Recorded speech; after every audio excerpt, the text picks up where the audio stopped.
Lançado em novembro de 2014 pelo estúdio polonês 11 Bits Studios, This War of Mine é um jogo para múltiplas plataformas inspirado na Guerra da Bósnia e mais especificamente ao cerco de Sarajevo, entre abril de 1992 a fevereiro de 1995.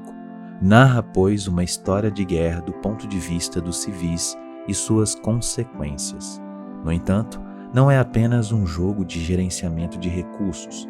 This War of Mine é muito mais do que isso. Afinal, cada tomada de decisão que o jogador fizer resulta, obviamente, em consequências que podem levar um ou vários dos personagens que controlamos a um estado de tristeza ou até mesmo um profundo quadro de depressão, resultando em alguns casos no suicídio, ou o personagem simplesmente foge do abrigo, tamanho o trauma psicológico. Muito provavelmente, você deve ter escutado alguém falar que estaria disposto a lutar numa guerra devido aos eventos ali recentes na região da Ucrânia e da Rússia.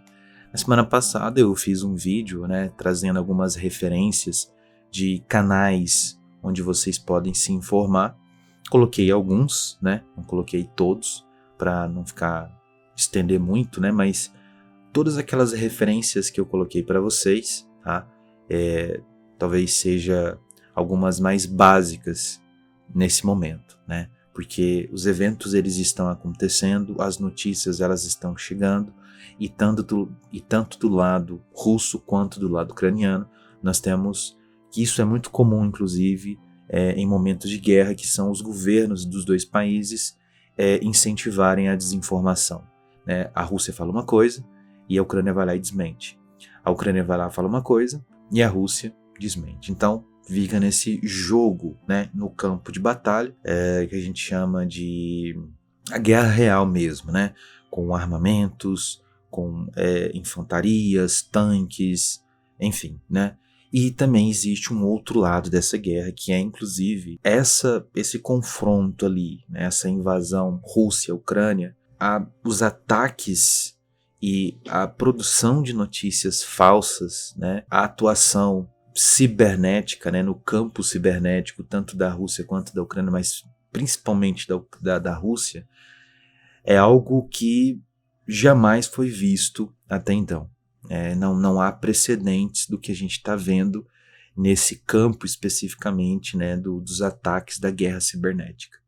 Enfim, a proposta de hoje para esse vídeo é de aconselhar ou talvez indicar essa referência desse jogo, This War of Mine, que é um jogo produzido lá em 2014 por essa produtora 11 Bits Studios, uma produtora polonesa, que na semana passada, inclusive, eles fizeram uma campanha que todo o lucro da compra do jogo durante um período ali que se encerraria nessa semana, toda a renda, todo o lucro gerado da compra desse jogo dentro desse período de tempo, eles iriam doar para a Ucrânia, tá ali, por exemplo, comprando medicamentos, ajudando na questão do atendimento às vítimas e assim por diante.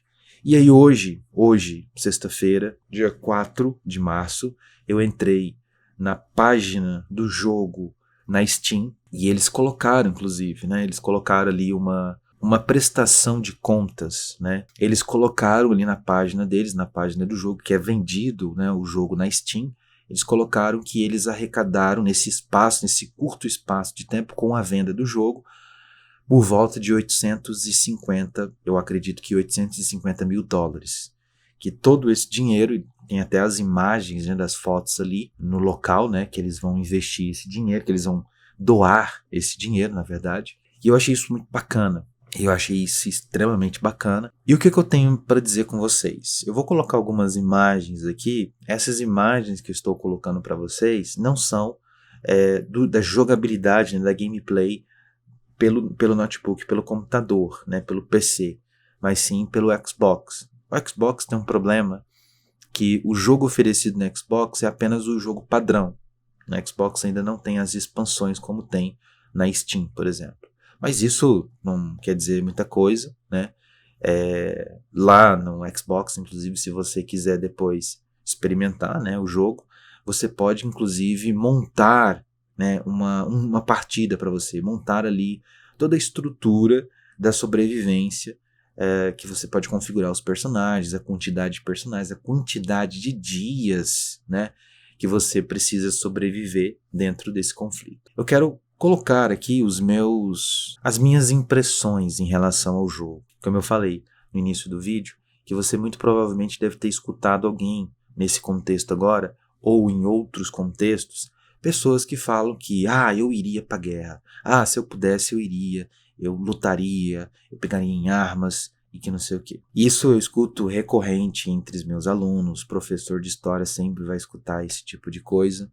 E uma coisa que eu sempre bato na tecla com relação aos meus alunos, especificamente os meninos, curiosamente os meninos, por que será? Eu sempre bato na tecla e ressalto com eles que dentro de uma guerra a gente possui um discurso, né, um discurso ali da história tradicional do século XIX, aquela história escrita pelos heróis, a história dos vencedores, a história maniqueísta, por assim dizer. O que é uma história maniqueísta? Uma história basicamente dualista, uma história que tem apenas dois lados, o herói e o vilão. Da metade do século XX para cá, uma revolução historiográfica na história, especificamente. Nós teremos um grupo de historiadores franceses que eles vão repensar as fontes históricas, vão propor uma problematização do processo histórico e da forma de se escrever a história.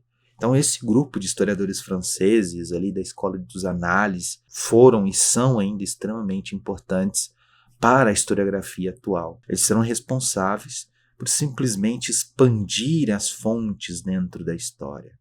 Isso é extremamente poderoso, extremamente importante para os historiadores que vão ser influenciados pela escola dos análises. Eu tenho muita influência. Peter Burke, por exemplo, história cultural, né? Algo que eu sou muito influenciado por esse pensamento, por essa perspectiva. Enfim, a questão do jogo aqui, é importante ressaltar, como eu coloquei na introdução, o jogo você controla sobreviventes, civis, pessoas comuns, pessoas que podem ser um cozinheiro, por exemplo, uma advogada, um jogador de futebol, pessoas que a gente pode se identificar, né, com esses arquétipos ali dentro do jogo. E é muito bacana porque é um jogo simples, é um jogo, por mais que ele seja simples, ele tem uma arte muito bonita, inclusive. Uma arte muito simples, mas a mecânica do jogo, a ambientação, a forma como o estúdio, o estúdio 11 Bits Studios, eles conseguem construir uma imersão do jogador dentro desse contexto de conflito, de guerra. A gente consegue se aproximar bastante, né, dos personagens. E como eu comentei também dentro ali da introdução, todas as ações, tudo aquilo que você faz dentro do jogo, há uma consequência. Então, por exemplo, quando você começa a jogar, você se depara com os personagens. Geralmente são 3 personagens, né, que você começa a jogar. Isso que eu percebi ali no Xbox, né, como é a história padrão, você começa geralmente com 3 personagens. Como é um jogo de estratégia, como é um jogo que tem essa estrutura de gerenciamento de recursos, cujo objetivo é sobreviver até o final do conflito da guerra, você tem que tomar algumas decisões. E muitas vezes a tomada dessas decisões, como eu falei, gera algumas consequências. Consequências que podem ser boas, consequências que podem ser extremamente drásticas, extremamente negativas, tá? Então, quando chega a noite, por exemplo, quando anoitece, tem um relógio, né, que vai aparecendo. Quando anoitece, você tem a oportunidade, por exemplo, de colocar 2 personagens para vigiar o abrigo que você está, ou uma pessoa, né, vigiando e a outra dormindo. Depende muito da sua estratégia, depende muito de como que se encontra o seu abrigo. E uma outra pessoa, um outro personagem, você pode utilizar ele para explorar outras regiões do mapa. Então, dependendo da região que você vai, dependendo da localidade que você vai explorar à noite, você tem que tomar muito cuidado. Então eu lembro, por exemplo, dessas explorações na igreja. que tem ali um padre, por exemplo, né? Tem um padre ali da igreja que ele, quando você entra dentro da igreja, você se aproxima do padre, há a possibilidade de você fazer comércio, você trocar algumas coisas com esse padre, né? De você levar ali alguns recursos, alguns itens e você trocar com aquilo que você mais precisa. Se você precisa de uma bandana, né, de um kit médico, se você precisa de alimento, de carne, de verduras, de comida enlatada ou de água, por exemplo, que são coisas mais de necessidade básica no início do jogo, por exemplo. E eu lembro que eu fui nessa região do mapa, fiz com que o meu personagem matasse o padre com uma faca. Matei uma espécie de um guarda que ficava no subsolo da igreja, protegendo ali os recursos, né, daquelas pessoas ali. Eu lembro que eu matei o padre, matei esse cara também, esse guarda que ficava ali. E as outras pessoas, vendo esse caos todo, elas fogem nesse cenário.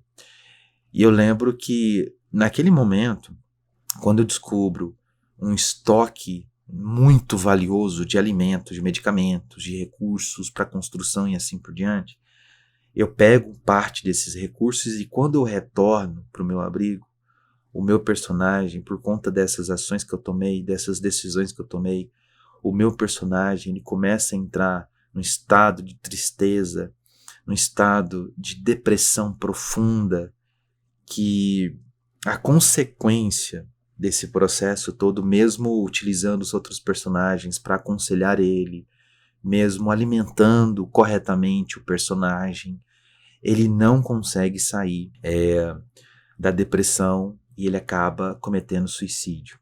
Foi a única vez que isso aconteceu que eu fiquei extremamente chocado com isso.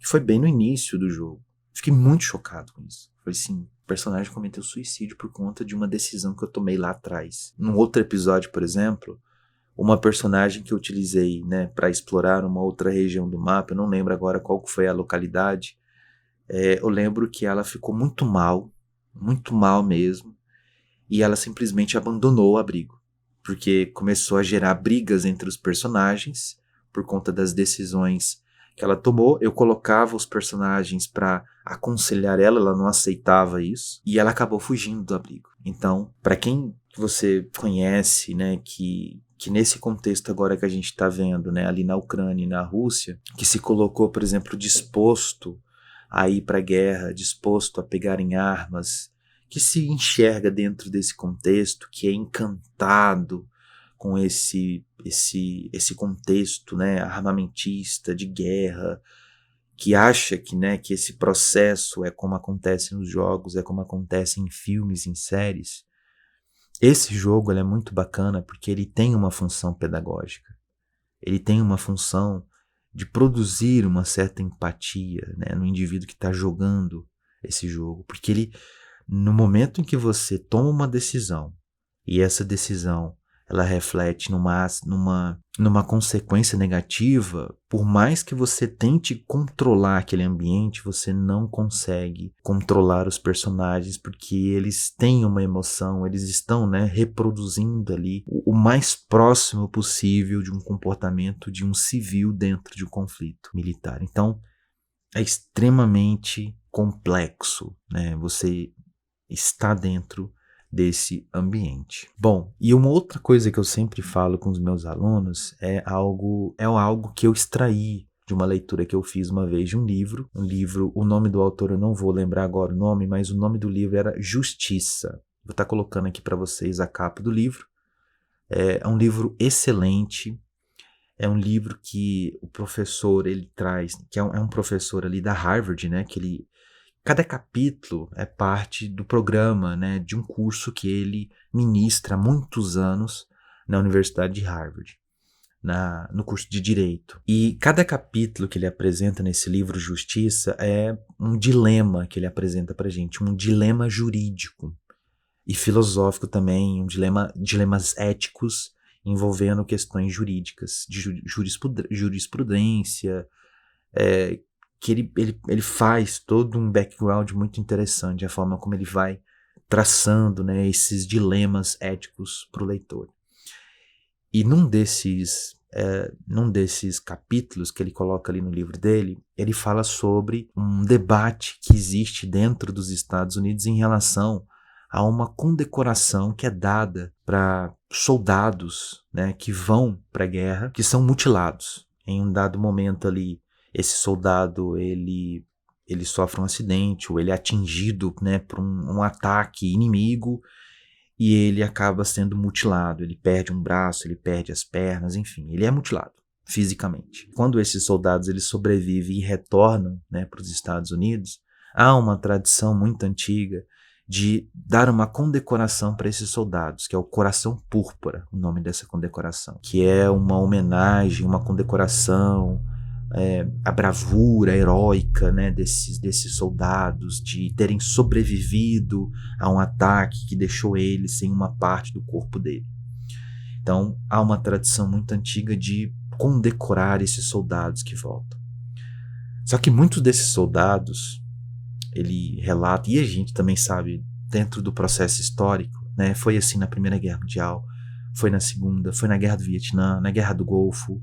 Muitos desses soldados, quando eles voltam para os Estados Unidos, quando acaba a guerra inclusive, ou quando o contrato deles se encerra, que tem essa questão também, né, que era uma questão que eu não sabia, e eu acabei descobrindo dentro desse livro, desse professor, inclusive dentro desse capítulo, que depois da Segunda Guerra Mundial, o serviço militar dentro dos Estados Unidos, ele não é mais obrigatório, ele é voluntariado.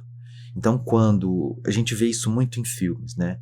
Quando o jovem está ali no high school, no último ano da high school, do ensino médio, ele não tem a oportunidade de ingressar na universidade. Então, muitos jovens eles acabam vendo ali a possibilidade de ingressar, fazer uma carreira militar e ter a possibilidade de ter uma ascensão social. Só que como o serviço militar ele não é mais obrigatório, você entra no serviço militar assinando um contrato com as Forças Armadas.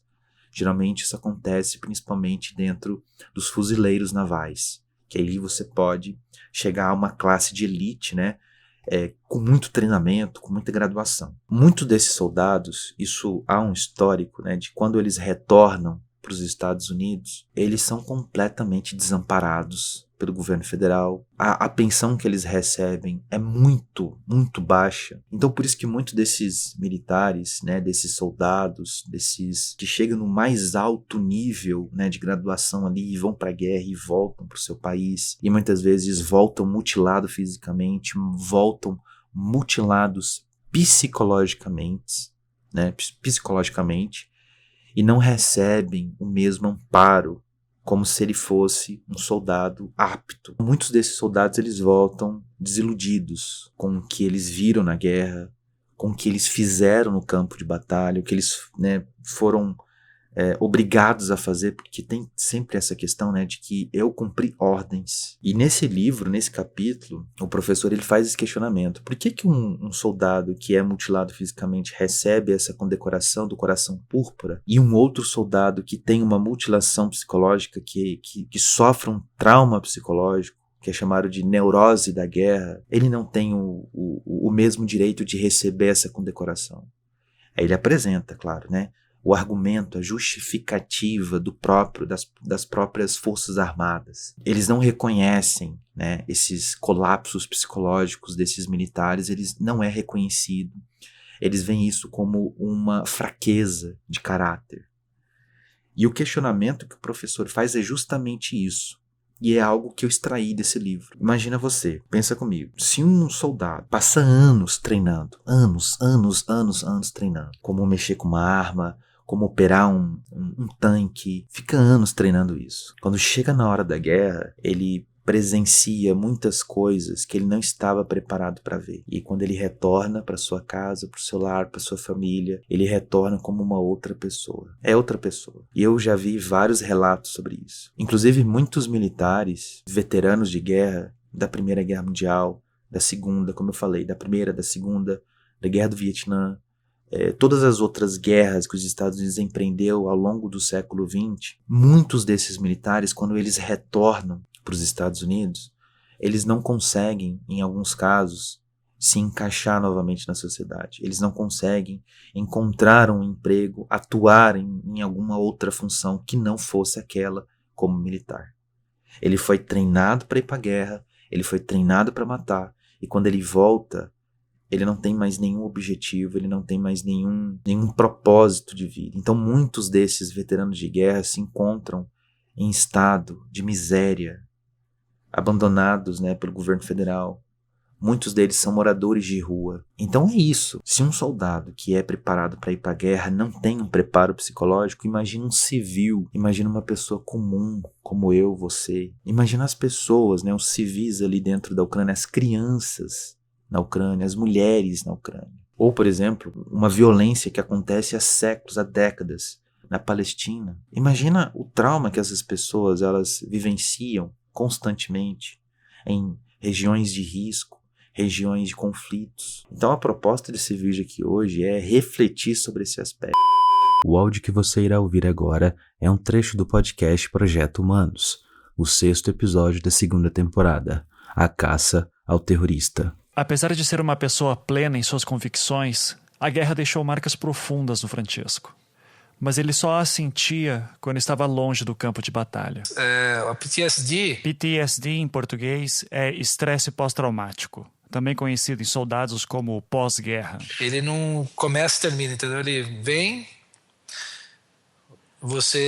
a primeira vez foi muito difícil, 2005, foi logo depois de Fallujah, exatamente isso, depois de Fallujah. Eu achava que era um Superman, né? Cheguei em casa, depois de 4 meses é textbook, coisa assim de livro de psicologia. Não conseguia sair de casa sem ter alguém, levar minha filha na escola, e agito de parar para deixar ela na escola, tanta gente na rua ali, colocar na saída na entrada da escola. Eu sempre achava que alguém ia pular no carro, ia se explodir. Estava numa rua deserta, sem movimento, achava que estava muito quieto aquilo. Por quê? Porque uma das características muito grandes num ataque, principalmente no Iraque, não no Afeganistão. Lembra que no Iraque é uma guerra urbana, né? O Iraque é urbano, comparado com o Afeganistão. Então, quando você via comércio fechado, tudo quieto, ninguém na rua, pode ter certeza, se prepare, alguma coisa vai acontecer. É indicativa porque, obviamente, os comerciantes recebiam a dica, vai acontecer isso assim, assim, fecha tudo, entendeu? Então, às vezes eu passava numa rua deserta, quando eu falo deserta, assim, rua residencial mesmo, me dava um pânico, e eu começava a olhar para tudo quanto é lado e queria sair de lá rapidinho, e começava a suar frio e querendo chegar em casa logo, mas eu chegava em casa, aí a paranoia começa, né? Trancar a porta, fechar tudo, janela, persiana, botar faca que eu falo, faca grande do meu lado, dormir com o meu cachorro pastor alemão do meu lado, dormir na cama com a faca embaixo do travesseiro e acordar no meio da noite e a minha ex-esposa me ver a faca comigo e se aloprar totalmente. Entrar no supermercado, entrar num corredor do supermercado, e se viesse alguém que eu não conhecesse, eu já começava a ficar, tipo assim, já chegou a passar na minha cabeça até momentos assim, me preparar que se aquele cara passasse por mim, fizesse alguma coisa, como que eu ia atacar o cara, como que eu ia matar o cara. Sabe, assim, se ele fizer tal coisa, eu vou grudar no pescoço, eu vou enfiar a cabeça dele no chão, eu vou sufocar. É umas coisas loucas, porque a gente é treinado para combate, né, de artes marciais lá, que a gente tem o nosso próprio mixed martial arts. E então esse tipo de coisa começaram a acumular, e eu não sabia como lidar com isso. Eu comecei a perder a cabeça, comecei a pensar que eu não estava conseguindo saber quem eu era mais. Você perde a sua identidade. Ninguém consegue entender, né? Porque é uma coisa que nem você consegue explicar, muito menos a pessoa que não tem consegue entender. Aí começou, né, a incidência de PTSD. Aí você teve um acesso maior aos psicólogos na base. Aí eu comecei a entender o que era. Você tem que fazer um tratamento muito grande, muito longo. Aí eu melhorei, me senti bem pra caramba agora. Voltei pro Iraque, 2007. Voltei de novo pra casa, achava, isso aí nunca vai acontecer comigo, agora eu tô bem. Pelo contrário, o PTSD, eu comparo o PTSD que nem um alcoolismo. Todas as pessoas perguntam e falam, o que é o PTSD? Eu falo assim, é uma coisa você ser alcoólatra. Nunca vai sair do seu corpo. nunca vai sair da sua mente. Se você tomar um pingo de álcool, você volta ao alcoolismo de novo. O PTSD também nunca sai de você. Só que você tem que aprender a gerenciar o PTSD e saber quais são os momentos que são os gatilhos, né, os triggers.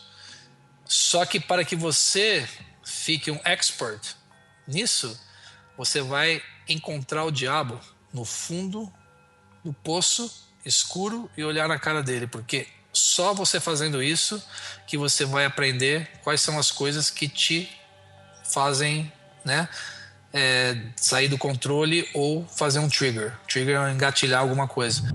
Todas as vezes que eu tive PTSD, que foram 3 episódios diferentes, as reações e os sintomas são iguais, mas como eles chegaram a mim, foram os 3 diferentes. E cada um levou mais tempo de ser curado do que o outro que passou. Eu lembro que em 2005 levou uns 3 meses, 4 meses, eu estava de volta normal, tudo tranquilo. 2007, 6, 7 meses. 2012 a 2013, 1 ano. E, 2012, 2013 eu pensei que ia morrer, cara.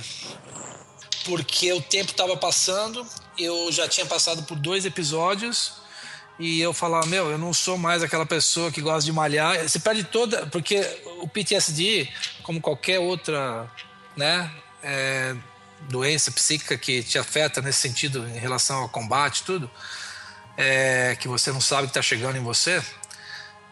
O que causa? Qual que é o efeito colateral pior total? Depressão, mano. O PTSD não mata, a depressão mata. E a depressão é um efeito colateral que você pode ter certeza que vai te pegar. Tanto que os maiores suicídios que nós temos, que são 22 por dia de veteranos, não é por causa do PTSD, é por causa da depressão que causa no PTSD. São 22 por dia? 22 por dia. Então, pessoal, eu sei que o assunto ele é bem pesado, né? Esse tema que eu trouxe hoje. Mas se você gostou aí do vídeo de hoje, não esqueça de deixar o seu like, de compartilhar, né? Com seus amigos, né, com quem você acredita que pode gostar desse vídeo. Caso você já conheça o jogo, já teve alguma experiência, já passou por já tomou alguma decisão muito ruim, e teve, né, uma consequência negativa, deixe aí nos comentários, né, comenta aí a sua experiência com o jogo, se você conhece, se você já viu, e é isso, né, a gente fica por aqui e a gente se vê até a próxima. Tchau, tchau.